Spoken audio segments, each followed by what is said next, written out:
So corporations are out to make money, and corporations are like dinosaurs. They're big. They grew from small lizard-like, what I call mom and pop shops, little factories from just small families, into giant dinosaurs. And there's something very important that we have to know about what distinguishes dinosaurs from a later evolution called mammals. Mm-hmm. Mammals are nurturers, meaning mammals take care of things. Okay. The concept of a mammal is that it has offspring and it creates a world to grow its offspring up in. And so mammals live into the future because they're looking at, I want to make a world good for my children. Mm-hmm.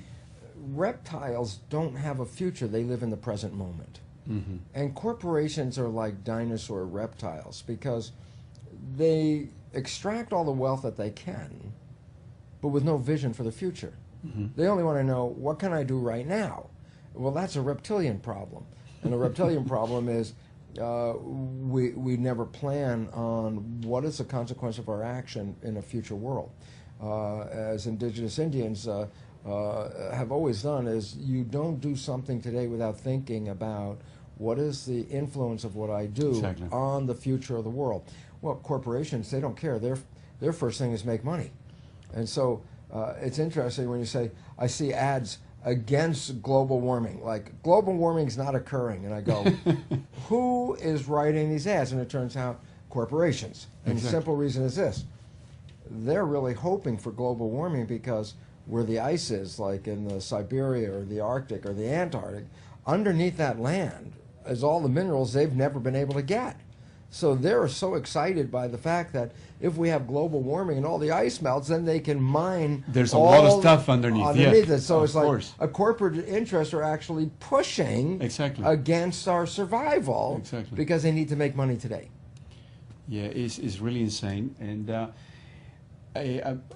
on top of all this, you come with the concept of epigenetics. And epigenetics, as you explained in the first book, Biology of Belief, changes a lot of things about biology and what we are and how we live our life. Yeah, it's a totally empowering for the individual human awareness. And even though it's been known for a long time, it's not in the interest of the government and the control agency and the corporations to give us this information, because when we become empowered, they lose their grip on us.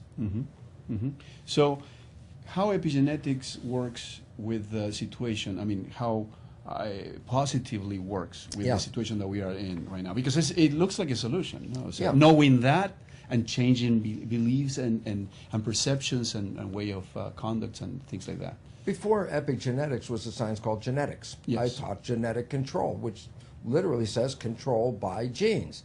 Well, as far as we know, we didn't pick the genes we came with. We can't change the genes, and the genes control our lives. We begin to be taught that we are victims of forces outside of us, and that we should be afraid of the future, and that we should be afraid of our health, and look at how bad health is everywhere, and you're part of this, so the more you're afraid, it actually turns out biologically the sicker you can get, because fear is a promotion of illness. And so basically it says that there's a new science that's been understood. I saw it 40 years ago. It's taken a long time for the scientific conventional community to begin to acknowledge this. But in the last few months, for example, in January this year, Time magazine, the cover story was on DNA is Not Your Destiny, which was telling the public about the fact is that you control your genes, the way you live your life. And so it's very interesting, just to clear up the name, genetic control, controlled by genes, that's what it translates as. Epigenetic control, completely different, because epi means above. So when I say epigenetic control, I'm literally saying control above the genes, which turns out the way we respond to life, our perceptions, our emotions, and our attitudes of life are actually directly affecting our genetic readout on a day-by-day basis.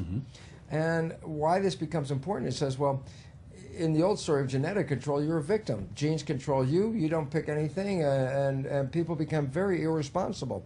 You tell me I'm a victim long enough, there's a point where it's like, well, if I'm a victim, then I don't really need to worry. I don't care about anything. There's nothing I can do. Yeah. Nothing I can do about it, so I lose any responsibility.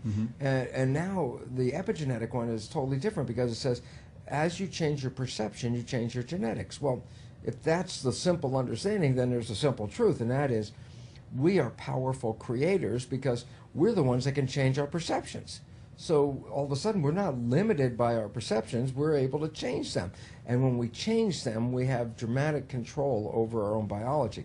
Now, after thousands of years of being irresponsible, it's kind of hard for the public to wake up to the reality is, wait a minute, you mean how I think and how I respond and how I live changes my biology, changes my genetics? I go, yes. And then when I start talking about responsibility, people are like, oh, I don't want to hear the story. And it's like, look, you haven't owned responsibility for all these years, and now the science is revealing you are responsible.